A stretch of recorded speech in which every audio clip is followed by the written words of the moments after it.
In this tutorial, I'm going to be jumping around talking about various audio editing aspects. Make sure you've seen the CUBASE SX3 Level 1 tutorial DVD since this information is built upon it. Let's start with the info line and the audio file. Make sure the info line is up and that you have an audio file ready. The info line is this button here.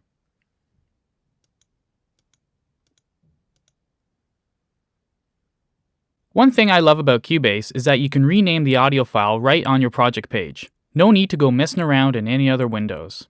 You can do this where it says File. Change it to a new name like My Audio File. This is instantly reflected on the project page.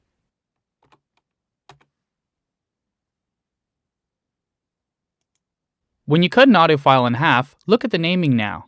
It says My Audio File twice. Now that can be a little bit confusing. That's where there is something called description.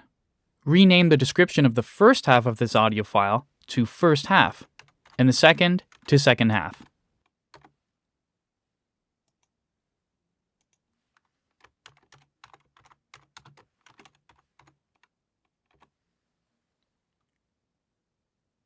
The name of the audio file goes in brackets, and a description comes first.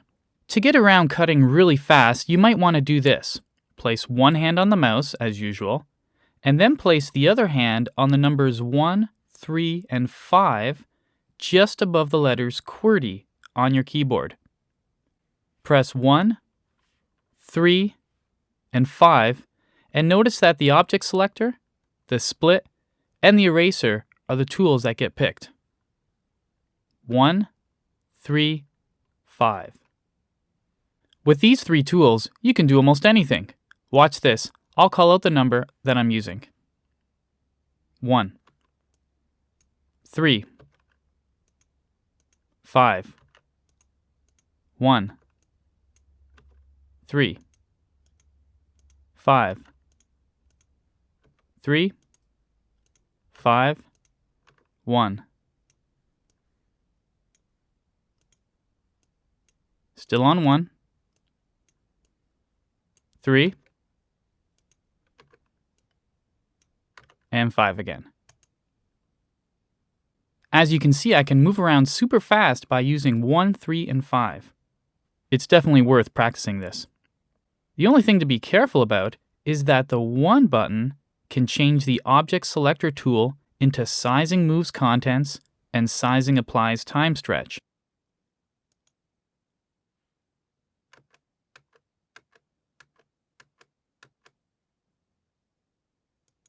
Make sure you keep it on normal sizing.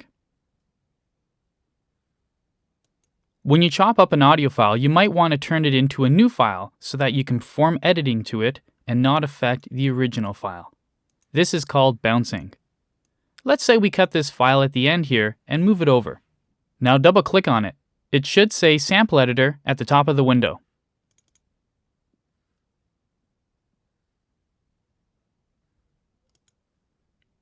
Right-click on the main top part of the window and make sure that View Options is clicked.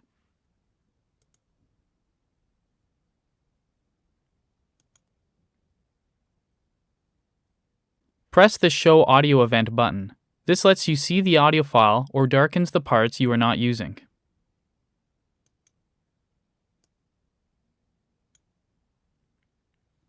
You can actually adjust the event start and end time, which is also reflected on the project page.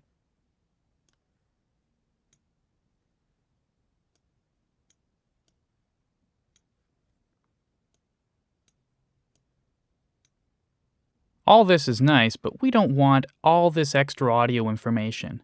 We want to get rid of it. Close the sample editor, make sure the event is still highlighted, and then choose Bounce Selection from the audio menu.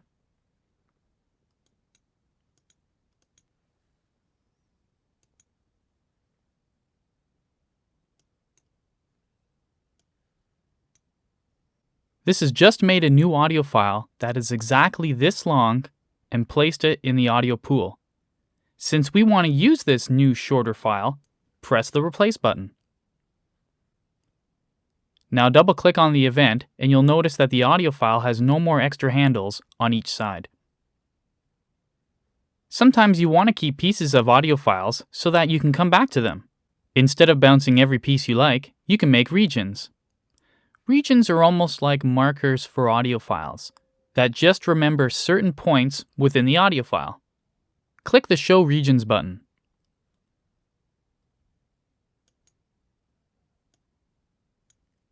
In this window, we can add, delete, select, and play regions. Let's add 2 regions. Use the first tool, the Range Selection tool, and select an area you like. Now press the Add button. You can name it whatever you like.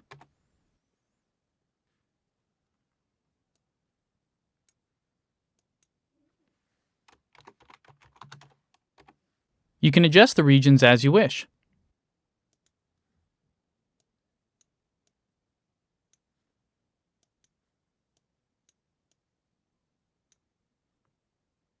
Close the sample editor and erase the audio files from the project page.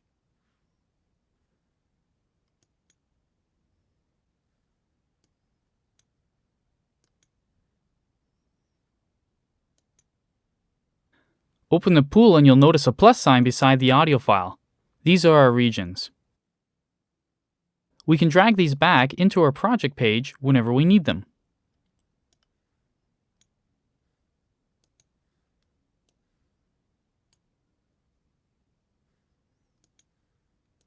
Now let's say we had a click in our audio file and we need to repair it. Set me free. Double-click on the audio file and enter the sample editor. Zoom in close enough so that the audio file breaks from being solid.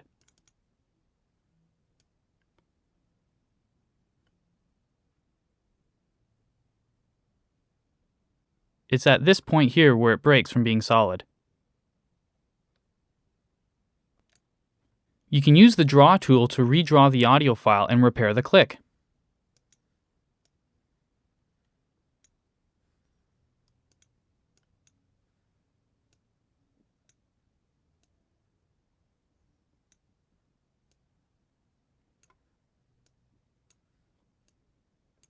Now let's listen back to it. Set me free. Perfect.